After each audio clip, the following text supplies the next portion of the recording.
ముందుగా ఒంగోలు పట్టణ ప్రజలందరికీ వినాయక చవితి శుభాకాంక్షలు.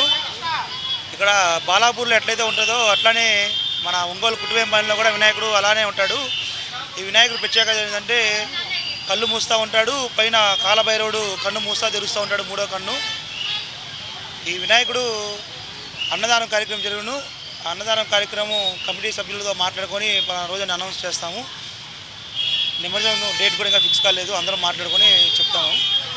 4 సంవత్సరాల నుంచి ఇక్కడ ఒంగోలులో భారీగా చేస్తున్నాం గణేశుడు ఉత్సవాలు. మేము ఈ గణేష్ నవరాత్రి ఎన్ని రోజులు జరిగితే చెప్పలేము. ముందుగా ఒంగోలు ప్రజలకి వినాయక శుభాకాంక్షలు. ఇక్కడ కుటుంబపాలనలో వెయిట్ చేసి ఉన్న గణనాథుడు ఇక్కడ ఇది 4వ సంవత్సరం. ఈ వినాయకుడి ప్రత్యేకత ఏంటంటే హైదరాబాద్లో బాలాపూర్ గణేష్ ఏ విధంగా ఉంటుందో అలాగే ఇక్కడ కూడా మేము ఒంగోలుకి పరిచయం చేయడం జరిగింది. ఇది 4వ సంవత్సరం. ఈ విగ్రహాన్ని ధూల్పేట నుంచి మేము ఇక్కడ తీసుకొచ్చడం జరిగింది.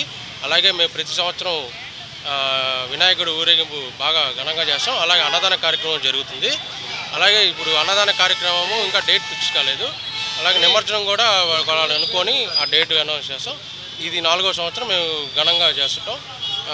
ఈ ప్రతిసారి ఇలాగే 4వ సంవత్సరం కూడా బాగా జరుపుకోవాలని మేము ఉన్నాము. ప్రజలకి ఇప్పుడు నిత్యం ఆ ప్రసాదాలు అయితే ఏమి బాగా ఘనంగా చేస్తుంటాం. ఈ 4వ సంవత్సరం కూడా జరుపుకుంటాం అనుకుంటున్నాం. అందరికీ వినాయక చవితి శుభాకాంక్షలు. మేము హైదరాబాద్లో బాలాపూర్ విగ్రహం ఎలా ఉండిద్దో అదే విగ్రహం తీసుకొని వస్తున్నాం 4 సంవత్సరాల నుంచి. సేమ్ హైదరాబాద్ బాలాపూర్లో ఎట్లా అయితే ఉండిద్దో అదే విగ్రహము మన కుటుంబపాలెం గణేష్కి పెడతాము. 4 ఏళ్ళ నుంచి ఒంగోలుకి ఏదో ఒక ప్రత్యేక డిఫరెంట్గా తీసుకొని వద్దామని లాస్ట్ టైం వచ్చేసి సముద్ర మంచం స్టోరీ తీసుకొని వచ్చాము. ఈసారి కాలభైరవుడు మూడో కన్ను ఆర్పుతూ ఉంటాడు. అలానే ఇక్కడ అన్నదాన కార్యక్రమం కూడా జరుగుతుంటుంది. ఊరేగింపు కూడా ఇంకా డేట్ అనుకోలేదు, అది కూడా అనుకొని మిత్రులుగా తెలుపుకుంటాము.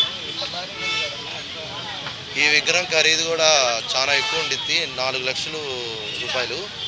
ఒంగోలులో చాలా బొమ్మలు పెడతారు కానీ దాంట్లో కొంచెం డిఫరెంట్గా ఐ మూవింగ్ అంటే ఏదో కొత్త కాన్సెప్ట్ తీసుకొని వద్దామని ప్రతి ఇయర్ అలాగే మేము మా కమిటీ సభ్యులందరం చాలా పోరాడి ఉన్న ప్లేస్లో కొంచెం చిన్న డెకరేషన్ సెట్ చేసుకొని చేస్తాము.